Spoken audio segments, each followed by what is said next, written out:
Alright guys, welcome to our unique devotion. It's a beautiful sunshiny day. Yesterday, the last couple of days have been so rainy that it's so refreshing that it's early in the morning here. The church bells are dinging and it's just such a different feel. I so wish you could be sitting right here with me right now. I'm out in my backyard, literally in nature, just enjoying the blue sky, the sun beating down, the trees, just being surrounded by God, being surrounded by what He has created, His beauty that He lavishes in front of us if we're just willing to see it.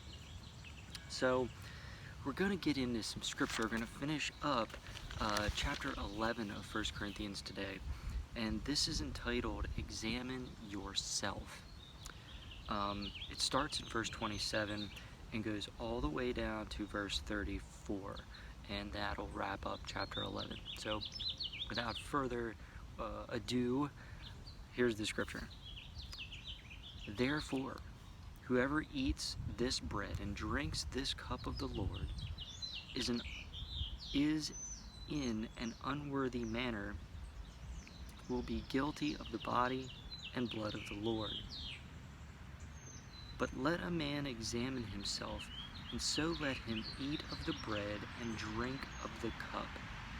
For he who eats and drinks in an unworthy manner eats and drinks judgment to himself, not concerning the Lord's body. For this reason many are weak and sick among you, and many sleep. For if we would judge ourselves, we would not be judged. But when we are judged, we are chastened by the Lord, that we may not be condemned with the world. Therefore, my brethren, when you come together to eat, wait for one another. But if anyone is hungry, let him eat at home, lest you come together for judgment. And the rest I will set in order when I come.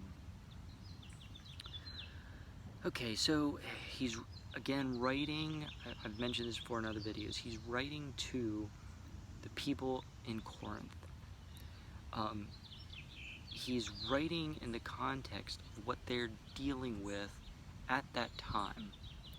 So the overall picture has to do with where they're eating and what they're eating and how they're going about doing that and how judgment sort of fits into that whole scenario.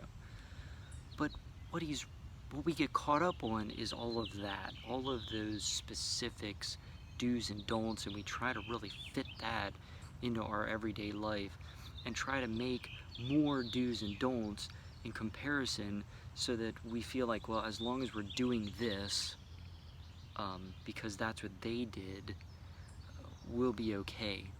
And now you're going to wind up with this ultimate list, because the Bible, this book is really thick. You're going to end up with some crazy maniacal ultimate list of things that you need to do in order to be a better person, a better being, a better follower of Jesus, a better having a better connection with God. It's going to be unmeasurable. The problem is with that list, you're going to have to do that list. Let's say there's 20,000 things in that list every second of every day. I can't read that fast to even work through the list. I'm going to forget something. You're already condemned. You're done. Like you didn't even start. That's so hard to fathom. But let's back up a second. Okay, you take the context, you see what's happening, so you see what's going on. But let's look. The title is sort of a key here. Examine yourself. That's what he's getting at. This concept is for all time. And it's not about something you do. It's something that's just should be. This is something that once you grasp here and here and vocalize, once you do that once in examining yourself first, it becomes a part of your process. It's automatic. It's not something that you have to check off every single day, although self-reflection is definitely good to come back to. But it's, again, the way I'm wording it, because we live in a very physical world, we physically need to do something, and something is actually happening. So there is an action involved here. But the action can become more and more natural. That's what's happening. A to-do list of things that you need to do is something that is never natural. It's something that you're always just checking off again and again and again. Doing the laundry, doing the dishes, and mowing the lawn. None of those things are natural to me. That is, all three of those are something that I constantly have to put on a list to make sure, oh shoot, yep, I did the laundry. Oh, well, the grass is getting high, I put that on the list or I'll forget. Those are things that have to be put on a to-do list. But there are things like putting on my clothes in the morning, putting on my hat for the unique devotion time. Those are things that they just make sense.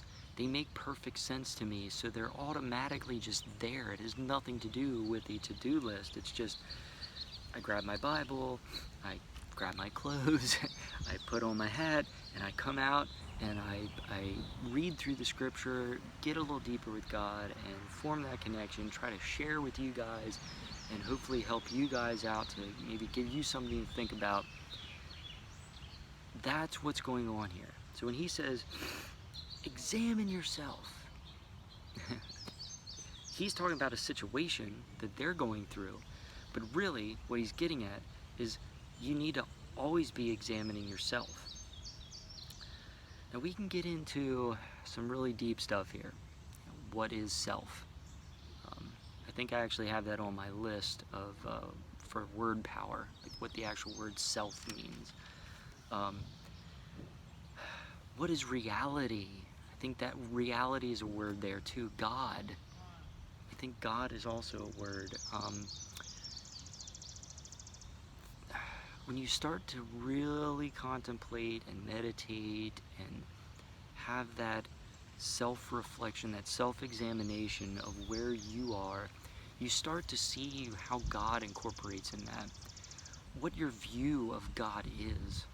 Some people imagine God as always being separate, that God is somewhere else and like looking down, that he is a separate figure from us, from me, that there is a separation and we need to find a connection.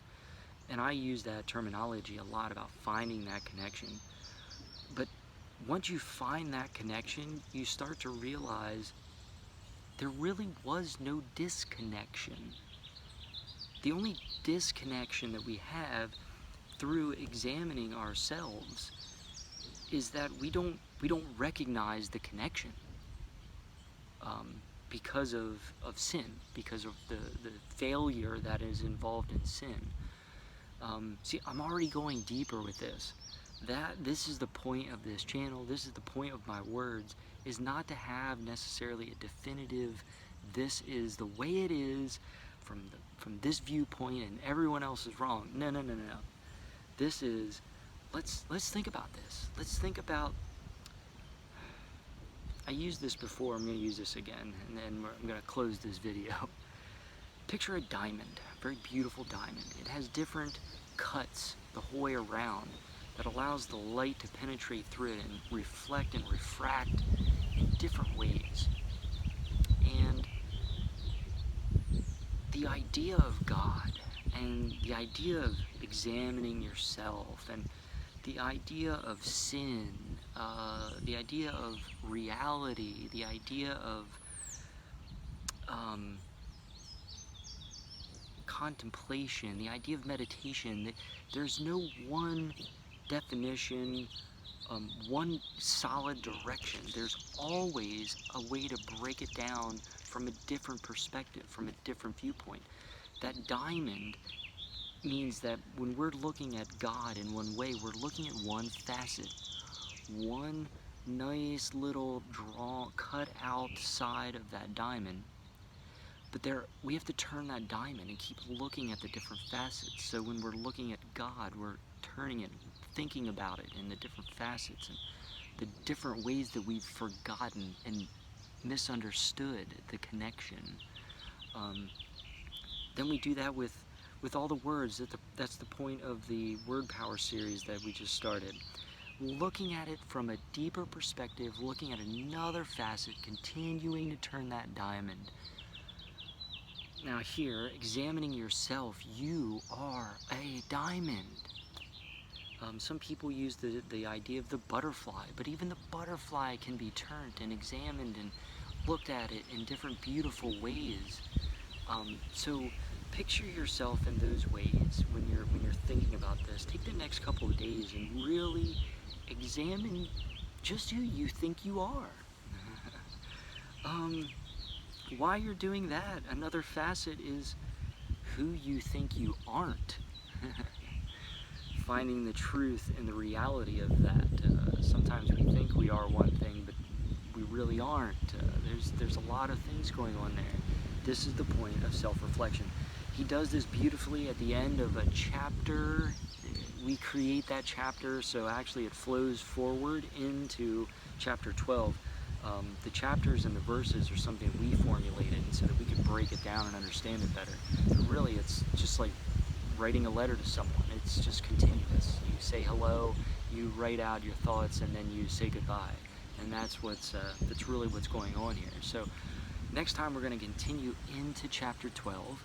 And I'm going to do what I always do. I'm going to read through the whole chapter the first time just to get a little ingestion, look at one facet of that diamond, and then we'll go back and start to look at the separate little facets of that diamond and start looking at the beauty of what God is trying to do through us, what He is doing and doing all around us, just like the beauty behind me. So on that note, please like, subscribe, continue to share this on all your social media. It's totally appreciated. Don't forget the Pump Up playlists. I'm going to actually try to start putting that at the end of the video, so you might actually see it pop up here, like over here. And that's just a direct link to get you right to the playlist, and you can scroll right through. It's going to probably be Pump Up number 5. I've been adding and adding to that one instead of creating extra playlists, so this is just going to blow up into some gigantic awesome music playlist for you guys to help out. And always check the description box. Sometimes I find extra information and extra terminologies and things, and I put that down in the description for links that you guys can use then to get you to go a little bit deeper, to just expand your knowledge from things that I didn't talk about here, just different perspective, and even just to see where I get some of my information from, and just helpful tools really for you guys. So I already said on that note, but on another note, I love you guys. Peace out. I'll see you next time. Have a wonderful day.